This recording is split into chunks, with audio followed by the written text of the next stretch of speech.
obviously you're dealing with people who want to go full remote, find jobs abroad. Now, have you had clients who want, who are coming from Web2 that want to transition to Web3? And is that like any different to when people find Web2 remote jobs?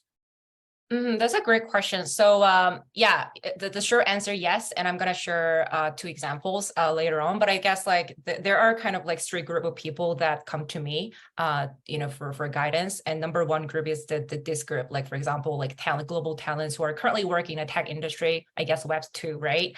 Tech industry, but they want to find a similar or same type of job abroad in the same tech industry. So those type of people, they either super interested in transitioning into Web3 or, okay, yeah, Web3, it's interesting. I want to, I'm open to working in Web3, that kind of like, that kind of group of people. So I can talk a little bit more about the examples later on. But the second type of group of people that I work with are the talents who are currently not working in the tech industry. Maybe they're working in like FMCG or maybe manufacturing, totally different industry. But now they are like, okay, tech is booming. I want to get my foot into the tech industry, but with the same or similar position abroad. So that those, I mentioned this because even though we're talking about the transition from Web2 to Web3, the logic behind the strategy that we're implementing is quite similar, because like if you are changing your industry, I myself changed my industry 2 times. Originally, I was working for a fashion magazine and then transitioned to hospitality and then transitioned to tech industry. So I know how challenging it could be, the transition journey, but it is highly possible. A lot of people are doing it. So if anyone here is thinking of transitioning from Web2 to Web3, is highly possible, I would say. So those are the type 2 people, and type 3 would be completely, they really want to, I think you talked about it earlier, but like they want to work in this, they want to be a digital nomad, they want to work fully remote. So maybe they're currently working in education, which requires them to, go to the office 5 days a week, but now, I'm done with it. I want to be a digital nomad. I want to find a job like that give me a full freedom. So those are the type of people that I work with. So these are the three types of people that I work with. And to answer your question, people transitioning from Web2 to Web3, the 2 examples I can share with you is one person, her background is sales and business development, right? So she has a lot of experience in that domain, but it was not non-tech space, so to speak. So in the end, she transitioned to Web3, but like for her, she has a lot of knowledge. Even though she didn't technically work in other Web3 company to transition to Web3, but she has a lot of like passion and deep knowledge in Web3. So for her, that really helped her to transition to Web3. I mentioned this because you can also share your insights as well. You're technical Web3 expert, but I guess in my opinion, depending on the job, but like especially for non-technical position, you do not need to have experience in Web3 companies, as long as you can show your enthusiasm, as long as you can show your kind of knowledge or at least curiosity. It is highly possible, I would say. I totally agree. Most of the times you see job offers, they're ridiculous. They want 10 years of Web3 experience, right? So if you put that down on current market, it means like you're one of the OGs and you only have a handful of them. So very unrealistic. So I very much agree.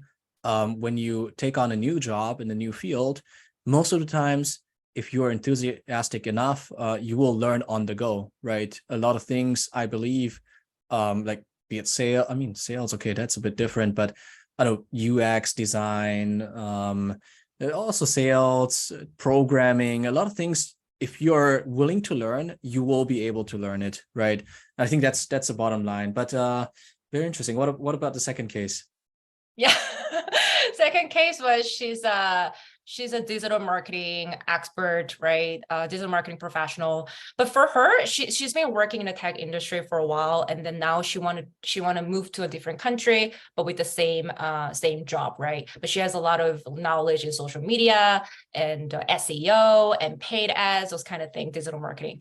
But she was open to blockchain, open to Web3 space, but she was not like looking for it, right? Actively looking for it. Right? It was about a year ago. I don't know, back then, I guess like there were more jobs in the space, I guess. But I remember she got a lot of interview invites from blockchain companies, even though she has zero experience in blockchain and even like no like passion projects that she had and anything like that.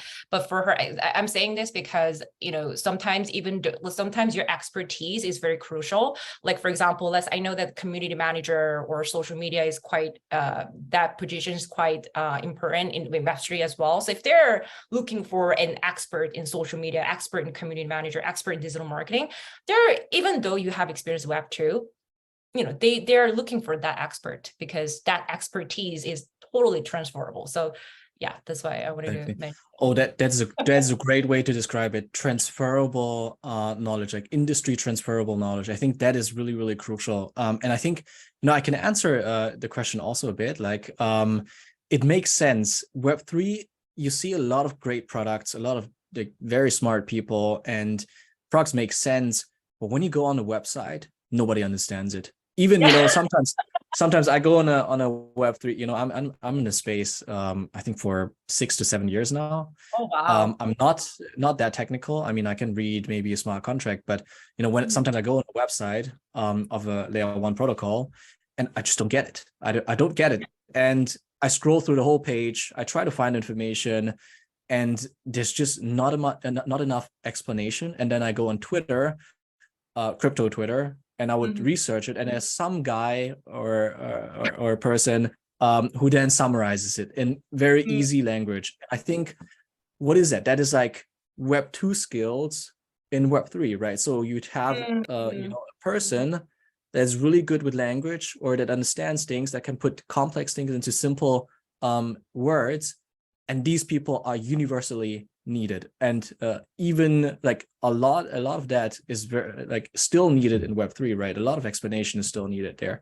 So I think it definitely makes sense for Web3 companies to approach Web2 people, you know, especially marketing, digital marketing, but also like community management, and I guess most importantly, UX design. You know, how do you just produce good looking, easy to understand apps, right? That is something a lot of Web3 products struggle with. Yeah.